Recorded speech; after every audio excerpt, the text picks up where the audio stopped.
जोडून या धन उत्तम व्यवहारी उदास विचारे विच करी उत्तमची गती तो एक पावीन उत्तम भोगील जीव खाली परोपकार नेने परनिंदा परस्त्रिया सदा बहिणी माया उत्तमची गती तो एक पावीन उत्तम भोगील जीव खाली भूतदया गाई पशूंचे पालन तान्हिल्या जीवन वना माझी उत्तमची गती तो एक पावीन उत्तम भोगील जीव खाली शांती रूपे नव्हे कोणाचा वाईट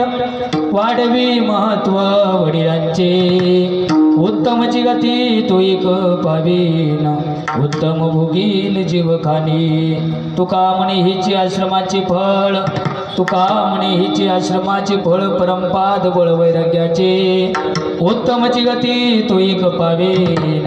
उत्तम भोगील जीव खाली विच करी उत्तमची गती तो एक पावेन उत्तम भोगील जीव खाली प्रस्तुत प्राप्तस्थळी प्राप्त ठिकाणी संप्राप्त सेवेसाठी निवडलेला घेतलेला अभंग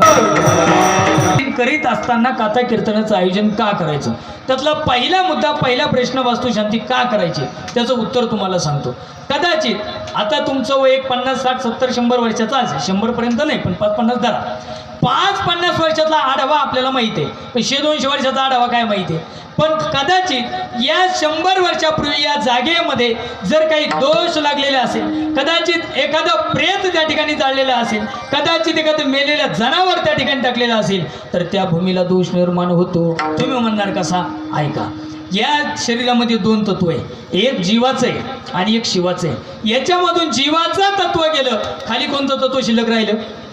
शिवाचं आणि भगवान शंकरचं अधिष्ठान कुठे बोला तुम्ही पटकन बोला मशानात आहे मग तुम्ही जर प्रेत घराजवळ घरातल्या जागेत खळ्यात वावरात शेतात जाळलं तर तुम्ही त्या घराचं काय केलं स्मशान केलं आता ऐका तुमच्या भागात काय मला माहीत नाही तुमचा माझा 150 किलोमीटरचा अंतर आहे आमच्याही भागात परिस्थिती बरी आहे पण तुम्ही थोडं संभाजीनगर भागात गेले वैजापूर तालुक्यात जर गेले मराठवाड्यामध्ये तिकडं काय दुसरं कारण आहे आता वास्तुशांती करता तुम्ही ती वाळू वापरली वाळू कुठून आणली गंगेतून आणली नदीतून आणली मेलेल्या माणसाचे अस्थि विसर्जन कुठं करतात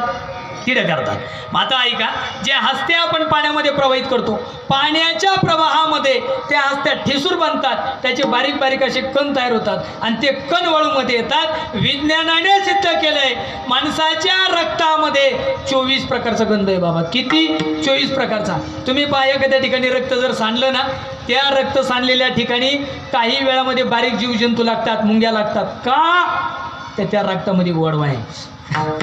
काय त्याच्यामध्ये गंध आहे त्याच्यामध्ये गोडवा आहे म्हणून तिथं मुंग्या वगैरे बारीक जीवजंतू लागतात माता ऐका माणसाच्या शरीरातल्या रक्ताचा गंध